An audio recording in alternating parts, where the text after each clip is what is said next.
আমি ১ সেকেন্ডেই এই ডেটাটা এইভাবে করে সুন্দরভাবে ফিট করে ফেলতে পারি। দেখছেন এই যে কিভাবে সুন্দরভাবে কলাম বরাবর সুন্দরভাবে অটো ফিট হয়ে গেল। তাহলে চলুন আজকে আমরা এই টেকনিকটা শিখে ফেলি যে কিভাবে আমরা এইভাবে সুন্দরভাবে কুইকলি অটো ফিট করে ফেলতে পারি। তাহলে এই যে এই ডেটাটা আমার কাছে আছে, এখানে আমি দেখতে পাচ্ছি যে এখানে স্টুডেন্ট আইডি আছে, এই যে উপরে এখানে লেখা আছে স্টুডেন্ট আইডি, কিন্তু আসলে এখানে দেখা যাচ্ছে না কারণ এই ডাটাটা অনেক ভিতরে চলে আসছে। আমি যদি এটাকে টেনে বড় করি তাহলে দেখতে পারবো যে এখানে এরকম স্টুডেন্ট আইডি আছে।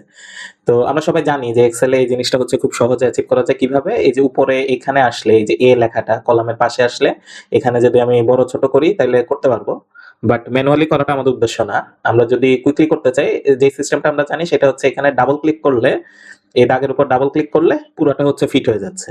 বাট এইভাবে করতে গেলে আমাকে আসলে কি করতে হবে দেখেন, আমাকে আসলে প্রত্যেকটাতে গিয়ে, যেমন হচ্ছে বি তে গিয়ে আমার আবার ডাবল ক্লিক করতে হবে, সি তে গিয়ে ডাবল ক্লিক করতে হবে। তো এইভাবে করা যায়, ম্যানুয়ালি করা যায়, বাট ধর যখন দেখা যাবে যে 100-200টা কলাম থাকবে তখন করাটা আসলে অনেক কষ্টসাধ্য হয়ে যাবে। তো এটার জন্য একটা হচ্ছে কুইক শর্টকাট আছে। শর্টকাটটা কি, আমি ডেটার মধ্যে ক্লিক করব, কন্ট্রোল এ দিয়ে পুরো ডেটাটা সিলেক্ট হয়ে গেল। এখন আমি প্রেস করব অল্ট এইচ ও এ, ঠিক আছে? অল্ট এইচ ও এ আর হচ্ছে অল্ট এইচ ও আই, এই দুইটা শর্টকাট দিয়েই আসলে আমরা কিন্তু এইভাবে সুন্দরভাবে অটোফিট করে ফেলতে পারি। আমি যদি আরেকবার দেখাই, খেয়াল করে দেখেন, এই যে আমার কলাম গুলা হচ্ছে একটার ভিতরে আরেকটা চলে আসছিল, আর রো গুলাও একটার ভিতরে আরেকটা চলে আসছিল। তো কলাম ফিট করার জন্য অল্ট এইচ ও আই, আমি কন্ট্রোল এ দিয়ে সিলেক্ট দিলাম, অল্ট এইচ ও আই দিলাম, এই যে পুরোটা হচ্ছে ফিট হয়ে গেল।